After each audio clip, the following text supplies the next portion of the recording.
ভাই আমাকে এই মাপের এক জোড়া জুতা দেন তো। আরে এটা আবার কোন ধরনের মাপ? আচ্ছা তুমি জুতা কার জন্য নিবা? ভাই এই জুতা আমি আমার মায়ের জন্য নেব। ছোট ভাই, তাহলে তো তুমি তোমার মায়ের পায়ের সাইজ নিয়ে আসলেই তো পারতা। এটা কেন নিয়ে আইছো? ভাই আমি আমার জন্মের পর আমার বাবাকে দেখি নাই, আর আমি যখন আমার মায়ের গর্ভে ছিলাম তখন আমার বাবা মারা যায়। আর আমাদের সংসারে এতটাই অভাব যে আমি কখনোই আমার মা সকালাত পূরণ করতে দেখি নাই। আমাদের লালন পালন করতে গিয়ে আমার মায়ের পায়ে আমি কখনো জুতো পরতেই দেখি নাই। তাই আমি অল্প অল্প করে কিছু টাকা জমি আমার মার জন্য এক জোড়া জুতো কিনতে আসছি। বুঝেন তো সামনে ঈদ, আর আমার মা যেন এই জুতো পরে ঈদের আনন্দ উপভোগ করতে পারে। এই সাগর, এদিকে আয় তো। হ্যাঁ বড় ভাই বলেন।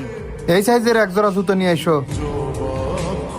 ভাই ছেলেদের জুতা আনবো নাকি মেয়েদের জুতা আনবো? তুমি এই মাপের এক জোড়া মেয়েদের জুতা নিয়ে এসো। আচ্ছা ঠিক আছে ভাই, আনতেছি। ভাই এই সাইজের এই জুতা। ছোট ভাই, এই জুতো জোড়া অনেক সুন্দর আছে, তুমি তোমার মায়ের জন্য এই জুতো জোড়া নিতে পারো। ভাই এই জুতো জোড়া আমার খুব পছন্দ হয়েছে, এই জুতো জোড়ার দাম কত? ছোট ভাই, এই জুতো জোড়ার দাম পড়বে 1290 টাকা।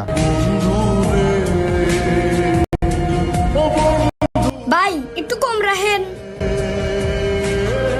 ছোট ভাই, এগুলো একদম, দামাদামি করার কোনো অপশন নাই। আচ্ছা ছোট ভাই, তুমি কি কাজ করো? ভাই সত্যি কথা বলতে কি আমি একটা চায়ের দোকানে কাজ করি।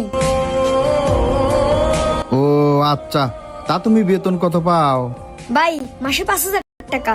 কি কও ছোট ভাই, এই বেতনে কি তোমার সংসার চলে? ভাই চলে, কিন্তু একটু কষ্ট হয়। 3000 টাকা সংসারের জন্য খরচ করি, 1000 টাকা বোনের বিয়ের জন্য জমাই, 1000 টাকা নিজের জন্য খরচ করি।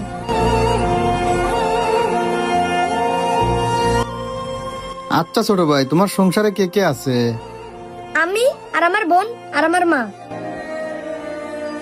আচ্ছা ছোট ভাই, তোমার মায়ের জন্য আমার তরফ থেকে এই জুতো জোড়া উপহার দিলাম, কোনো টাকা পয়সা দেওয়া লাগবে না।